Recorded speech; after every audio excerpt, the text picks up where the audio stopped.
अस्सलाम वालेकुम my social media family. उम्मीद करती हूँ कि आप सब लोग हिफ्ज़-ओ-अमान से होंगे, खुशबाश होंगे। सियासी तज्ज़ियों और तबसरों के साथ आपकी खिदमत में हाजिर हूँ, लेकिन आज बात कर लेते हैं आज के रनडाउन की। तो जनाब, आज मैंने आपके साथ एक ऐसी खबर शेयर करनी है जो आज की सबसे बड़ी और सबसे अमेजिंग खबर होगी कि आपको पता ही है कि प्रैक्टिस एंड प्रोसीजर एक्ट जो चल रहा था, जो बिल चल रहा था, जो मामला चल रहा था, उसके अलावा सुन्नी इत्तेहाद काउंसिल वाला मामला चल रहा था और अक्सरियत की बात हो रही थी, पीटीआई के हक में कभी फैसला आ रहा था, एस्टैब्लिशमेंट, अदलिया और हुकूमत के दरमियान जो एक रस्सा कशी चल रही थी।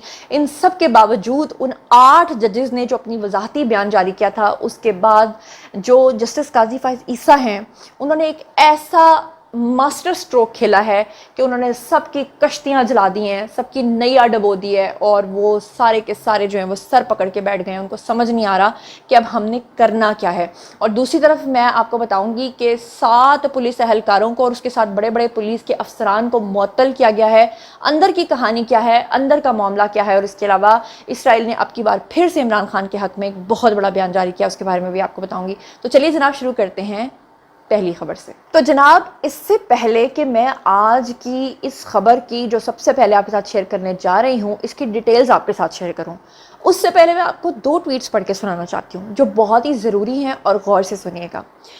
राशिद मुराद साहब है जी, और इन्होंने एक ट्वीट किया बड़ा मज़ेदार। इन्होंने लिखा है कि चीफ जस्टिस ने 9 सवालात पूछकर 8 इमरानी जजेस की कश्ती यानी कि उनकी नैया डुबो दी है, लेकिन अंजुमन कोर्ट रिपोर्टरा की चीखें बता रही हैं कि साथ साथ उनकी लुटिया भी डूब गई है।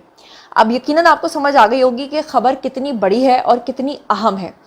अब जो दूसरी चीज़ आपके साथ शेयर करने जा रही हूँ, ज़रा वो भी सुनिएगा और फिर उसके बाद मैं आपको उसकी डिटेल्स बताती हूँ। खालिद हुसैन ताज ने ट्वीट किया। उन्होंने कहा कि अब तक की सबसे बड़ी और धमाकेदार खबर। उन्होंने कहा कि काजी छा गया। आगे वो लिखते हैं कि काजी जैसा जज पाकिस्तान की 77 साल तारीख में कभी नहीं देखा। उन्होंने लिखा कि काजी फाइज ईसा ने 8 जजों की वजाहत पर रजिस्ट्रार सुप्रीम कोर्ट से वजाहत को तलब कर लिया। अब ये क्या मामला है मैं आगे चल के बताती हूँ, लेकिन ज़रा ये 2 लाइन्स और हैं, सुन लीजिएगा। उन्होंने लिखा, बादियों नज़र में 8 जजेस जो हैं वो मिसकंडक्ट के मुर्तकब हुए हैं और तफसीली फैसला जारी करने के बजाय सियासत करते हुए उन्होंने सियासी वजाहत दी थी। अब ये वजाहत उनके गले पड़ रही है और नीचे आपको वो जो 9 सवालात हैं वो नज़र भी आ रहे होंगे। अब मैं डिटेल के साथ ये खबर जो है वो आपके सामने रखती हूँ ताकि आपको समझ आ जाए। जनाब, गौर से सुनिएगा। आपको अच्छे तरीके से पता है कि मखसूस नशिस्तों वाला जो मामला है, जिसमें 8 जजेस जो हैं वो पीटीआई को सपोर्ट कर रहे थे, पीटीआई के हक में फैसले दे रहे थे, और पीटीआई के जो मेंबरान हैं जो सुन्नी इत्तेहाद काउंसिल से इलेक्शन लड़े थे, यानी उनकी तरफ से यानी कि वो नॉमिनेटेड थे, वो उनको वापस पीटीआई को सीटें वापस करके पीटीआई की स्ट्रेंथ को, पीटीआई की ताकत को बढ़ाना चाह रहे थे। अब मखसूस नशिस्तों का ये जो केस है, इसमें अदलिया, एस्टैब्लिशमेंट और हुकूमत के दरमियान जो एक रस्सा कशी की सूरत हाल थी, उसमें ये जो 8 जजेस थे इन्होंने सबको नचा के रखा हुआ था। अब ऐसे में इन मखसूस नशिस्तों के केस में चीफ जस्टिस काजी फाइज ईसा ने अक्सरियती जजेस की जो वजाहत है उसके ऊपर रजिस्ट्रार सुप्रीम कोर्ट से जवाब तलब कर लिया है। अब ये किस चीज़ का जवाब तलब किया है? अच्छे तरीके से आपको पता होगा कि ये जो 8 जजेस हैं, इन्होंने जब पीटीआई के हक में एक फ़ैसला देने की बात की थी, तो उसके बाद इन्होंने अपना जो फ़ैसला है उसको जारी करना था, लेकिन फ़ैसले को जारी करने के बजाय इन्होंने अपना एक वजाहती बयान जारी कर दिया। अब किसी भी जज को सियासत करने की तो कोई इजाज़त होती नहीं है, तो अब इन्होंने जो वजाहत जारी की थी उसके ऊपर इनसे वजाहत मांग ली गई है जस्टिस काजी फाइज ईसा की तरफ से। अब ज़रा सुनिएगा। काजी फाइज ईसा जो हैं उन्होंने 14 सितंबर को अक्सरियती जजेस की वजाहत के ऊपर जवाब मांगा और रजिस्ट्रार सुप्रीम कोर्ट से उन्होंने जवाब तलब किए। ज़राए के अकॉर्डिंगली जो अभी तक खबरें आ रही हैं, पता चला है कि चीफ जस्टिस ने सवाल किया, इलेक्शन कमीशन और तहरीक इंसाफ ने वजाहत की, दरख्वास्त कब दायर की, ये पूछा गया। पीटीआई इलेक्शन कमीशन की दरख्वास्तें प्रैक्टिस और प्रोसीजर कमेटी में क्यों नहीं भेजी गईं? मुतफरिक दरख्वास्तें जो हैं वो कॉज लिस्ट के बगैर कैसे समाअत के लिए फिक्स हुई? रजिस्ट्रार के जो सवाल हैं उसमें यह भी पूछा गया कि क्या रजिस्ट्रार ऑफिस ने मुतल्लिका फ्री कैन और अटॉर्नी जनरल को नोटिस जारी किया? किस कमरा अदालत या चैम्बर में दरखास्तों को सुना गया? दरखास्तों के ऊपर फैसला सुनाने के लिए कॉज लिस्ट क्यों जारी नहीं की गई? ये तमाम वो सवालात हैं जो मैं आपके सामने रख रही हूँ, जो जस्टिस काजी फाइज ईसा ने इन लोगों से पूछे हैं। ऑर्डर को सुनाने के लिए कमरा अदालत में इसको फिक्स क्यों नहीं किया गया? ओरिजिनल फाइल और ऑर्डर सुप्रीम कोर्ट रजिस्ट्रार में जमा हुए बगैर ऑर्डर कैसे अपलोड हुआ, ऑर्डर को सुप्रीम कोर्ट की वेबसाइट्स पर अपलोड करने का ऑर्डर किसने दिया। ये हैं जी वो तमाम सवालात जो 9 के 9 इस वक्त जस्टिस काजी फाइज ईसा ने उन 8 जजेस से पूछे हैं जो उनके गले की हड्डी बनने जा रहे हैं। आपको बता दूं कि गुज़श्ता दिनों सुप्रीम कोर्ट के जो 8 रुकनी बेंच ने मखसूस नशिस्तों के केस में इलेक्शन कमीशन और पाकिस्तान तहरीके इंसाफ की दरखास्तों पर वजाहत में कहा था कि 12 जुलाई के फैसले में कोई इबहम भी नहीं है, यानी हमने जो फैसला किया है वही करके छोड़ेंगे। सुप्रीम कोर्ट का 12 जुलाई का शॉर्ट ऑर्डर बहुत ही वाज़ेह है और उन्होंने कहा था कि इलेक्शन कमीशन ने इस हुक्म को गैर ज़रूरी तौर पर पेचीदा बनाया है और फैसले पर अमल दरामद ना करने की सूरत में संगीन नताइज होंगे। वजाहत के अंदर ये कहा गया है कि बैरिस्टर गौहर को चेयरमैन पीटीआई और उमर अयूब को सेक्रेटरी जनरल तस्लीम किया जा चुका है और इसके जवाब में ज़राए इलेक्शन कमीशन ने सख्त रद्द अमल का जो इजहार है वो किया था। इलेक्शन कमीशन ने कहा था कि हम भी एक आईनी इदारा हैं और हम जो फैसला करेंगे उसके ऊपर हम अमल दरामद भी करवाएंगे।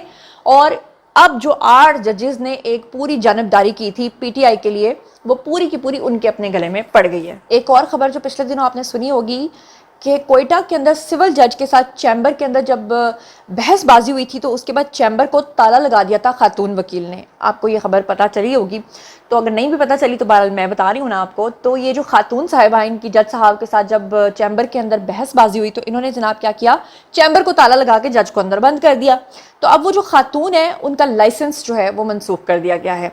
और साथ ही आपको एक और मज़ेदार बात बता दूं और वो ये है कि एक तरफ पीटीआई का जलसा बुरी तरीके से नाकाम हुआ है और दूसरी तरफ हमारे चाचू, पता नहीं उनको चाचू क्यों कहते हैं, सॉरी अगर ये कोई बुरी बात है तो मैं पहले माजरत कर लूँ, मुझे चाचू बड़ा प्यारा सा लफ्ज़ लगता है, क्यूट सा, इसलिए मैंने कहा। यानी कि शहबाज शरीफ जो हैं वो उनका दौरा था अमेरिका का और रास्ते में जनाब वो जा पहुंचे हैं लंदन। अब इसके पीछे ये क्या राज है ये तो आने वाला वक्त बताएगा, लेकिन आपको बता दूं कि शहबाज शरीफ को लूटन एयरपोर्ट जो है वहाँ पर पुलिस के प्रोटोकॉल के साथ जो है वो लाया गया।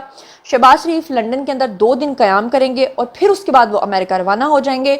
अमेरिका में अक़वाम मुत्तहिदा की जनरल असम्बली से वो खिताब भी करेंगे और अक़वाम मुत्तहिदा में पाकिस्तान के मुस्तकिल मंदूब जो हैं जिनका नाम मुनीर अकरम है, उन्होंने अमरीकी मीडिया को इंटरव्यू में कहा है कि यूएन इजलास की साइड लाइन पर शहबाज शरीफ की बाइडन के साथ बाकायदा मुलाकात तय नहीं है, लेकिन वज़ीर आज़म शहबाज शरीफ जनरल असम्बली और सलामती कौंसिल के साथ खिताब करेंगे। मुनीर अकरम ने यह भी कहा कि अफ़गान तालिबान की बहुत सी पॉलिसीज़ से इख्तलाफ राय के बावजूद राब्ते ज़रूरी हैं और अफ़गानिस्तान के साथ कई मसाइल हैं, लेकिन हमारा ताल्लुक अफ़गान अवाम से है, जोग्राफिया नहीं बदल सकता, हमसाया ममालिक के साथ हमें ताल्लुक़ रखना है, अफ़गान हुकूमत के साथ इख्तलाफात के हल के लिए काम करेंगे। तो मेरे ख़्याल से अगर आप इस पूरी बात को इस तरह से समझें कि जो मुझे वाइब्स आ रही हैं वो ये हैं कि जो शहबाज शरीफ हैं वो गए हैं अमेरिका इसलिए कि वो अमेरिकन को ये कहेंगे कि जनाब अफ़गानियों को आप लगाम डालिए। अब अफ़गानी इसके अंदर पाकिस्तान का साथ देते हैं या नहीं देते, अपने मकसद के लिए तो वो कुछ भी कर लेते हैं, लेकिन इस मामले में वो साथ देते हैं या नहीं देते ये तो आने वाला वक्त बताएगा। लंदन बीच में जाना क्यों ज़रूरी था, लंदन वो क्यों गए हैं, ये अभी मुझे समझ नहीं आ रहा। जैसे ही मेरी चिड़ियाँ और कौवे मुझे खबर देंगे, मेरी अबाबील मुझे खबर देगी, तो फिर मैं आपको वो भी अंदर की बात जो है वो ज़रूर बताऊँगी। एक और बड़ी अहम खबर जो सारा दिन सोशल मीडिया पर सर्कुलेट होती रही, बहुत सारे लोगों ने कॉमेंट सेक्शन में पूछा कि इसके बारे में हमें बताएं कि जनाब ये SSP, SHO और 7 पुलिस अहलकारों को मुअत्तल किया गया है। इन्हें मुअत्तल क्यों किया गया है, इन्होंने कौन सा ऐसा घिनौना काम किया था, उसके बारे में मैं आपको तफसीलात से आगाह करती हूँ। बेसिकली ये वाक़या पेश आया है मीरपुर में, जहां पर वज़ीर आला सिंध जो हैं मुराद अली शाह, उन्होंने डिप्टी इंस्पेक्टर जनरल हैं जी DIG, उनका नाम है जावेद जिस्कानी, उनको, उसके अलावा सीनियर सुपरिटेंडेंट ऑफ पुलिस हैं जी SSP असद चौधरी, उसके अलावा हैं जी स्टेशन हाउस ऑफिसर यानी कि SHO सिंधड़ी न्याज खोसो, और 7 पुलिस अहलकार उनके साथ थे जो मिलकर ये सब कुछ कर रहे थे, उनको मुअत्तल किया गया है। हुकूमत सिंध ने अहलकारों की मुअत्तली का नोटिफिकेशन जो है वो जारी कर दिया है और मुअत्तल अहलकारों में CIA के 2 अहलकार भी शामिल हैं जिनको अब तक निकाला गया है उनकी नौकरी से। अब आपको बताती हूँ कि DIG जावेद जिस्कानी, SSP असद चौधरी और CPO जो हैं वो रिपोर्ट उनको करने की हिदायत की गई है। नोटिफिकेशन के मुताबिक दोनों पुलिस अफसरान पर इल्ज़ामात की फहरिस्त के बाद जो है वो सारी चीज़ें आपको यानी लिस्ट जो है वो जारी की जाएगी और इस हवाले से वज़ीर दाखिला सिंध जो हैं ضیاء لنجار ان کا نام ہے، ان کا کہنا تھا کہ ڈی آئی جی اور ایس ایس پی کے خلاف کارروائی کے لیے اسٹیبلشمنٹ ڈویژن کو خط بھیج دیا ہے۔ حکومت سندھ جو ہے قانون کی بالادستی پر یقین رکھتی ہے۔ اور آپ کو بتا دوں کہ میرپور خاص میں توہین مذہب کے الزام میں گرفتار ڈاکٹر کی پولیس مقابلے میں ہلاکت اور اس کے بعد واقعات کی تحقیقات کے لیے سندھ حکومت نے اعلیٰ تحقیقاتی کمیٹی جو ہے وہ بنائی تھی۔ تو یہ اصل میں معاملہ ہے، جب تک اس کی تفصیلات سامنے آئیں گی تو پھر میں آپ کے ساتھ شیئر کروں گی، لیکن ہاں یہ افسران معطل ہوئے ہیں۔ اور اب جو خبر آپ کے ساتھ شیئر کرنے جا رہی ہوں وہ تو اچھے طریقے سے آپ کو پتہ ہی ہے کہ عمران خان کے لیے یروشلم یا اسرائیل کس طرح کھل کر بات کرتا ہے۔ اور اب کی بات جناب کیا ہوا ہے کہ یہودی اخبار ہے جی یروشلم پوسٹ، انہوں نے عمران خان کے خلاف جو ہے وہ ایک بڑی گواہی جو ہے وہ دے دی ہے۔ ان کا جو اخبار ہے انہوں نے لکھا ہے، پچھلے دنوں بھی 2 اخبارات نے ان کے بارے میں پورا کالم لکھا تھا، اب کی بار انہوں نے لکھا ہے کہ عمران خان یعنی کہ وزیر اعظم پاکستان کی حیثیت سے جب تھے تو اس وقت انہوں نے پاکستان اور اسرائیل کے تعلقات کو معمول پہ لانے کا جو ارادہ ہے وہ کیا تھا، یعنی کہ وہ چاہتے تھے کہ اسرائیل کے ساتھ تعلقات پاکستان کے بحال ہو جائیں۔ یعنی عمران خان اسرائیل کو پارلیمنٹ سے تسلیم کروانے کا جو خواب ہیں وہ رکھتے تھے۔ اور تحریک عدم اعتماد کیوں آئی اس فوراً فتنے کے خلاف، انہوں نے جو ہے وہ آپ کو پتہ ہی کیوں آئی تھی۔ پھر انہوں نے اخبار نے لکھا ہے کہ اس مقصد کے لیے جب عرب ممالک اسرائیل کے ساتھ تعلقات قائم کر رہے تھے، عین اسی وقت عمران خان نے یہ بیانات دینا شروع کر دیے تھے کہ پاکستان اب اپنی مرضی کی خارجہ پالیسی اختیار کرے گا۔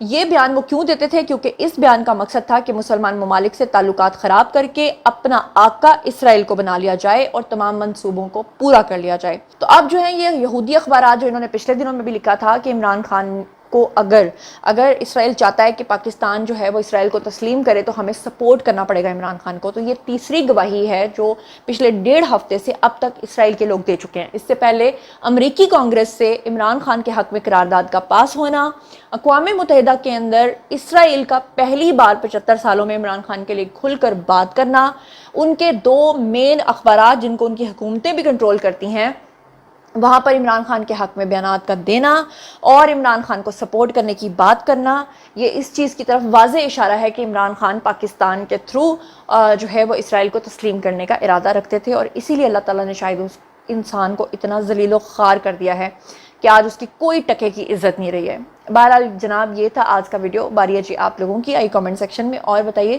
کہ آپ ان تمام خبروں کے بارے میں کیا سوچتے سمجھتے ہیں۔ جو کچھ بھی آپ سوچتے سمجھتے ہیں شیئر کیجیے، پرسنلی جواب دوں گی۔ مزید خبریں، ولاگز، انٹرویوز اور سیاسی تجزیے جاننے کے لیے میرے ساتھ کنیکٹڈ رہنا ہرگز مت بھولیے گا۔ چینل کو سبسکرائب کر لیجیے گا، اپنا بہت خیال رکھیے گا۔ اللہ نگہبان۔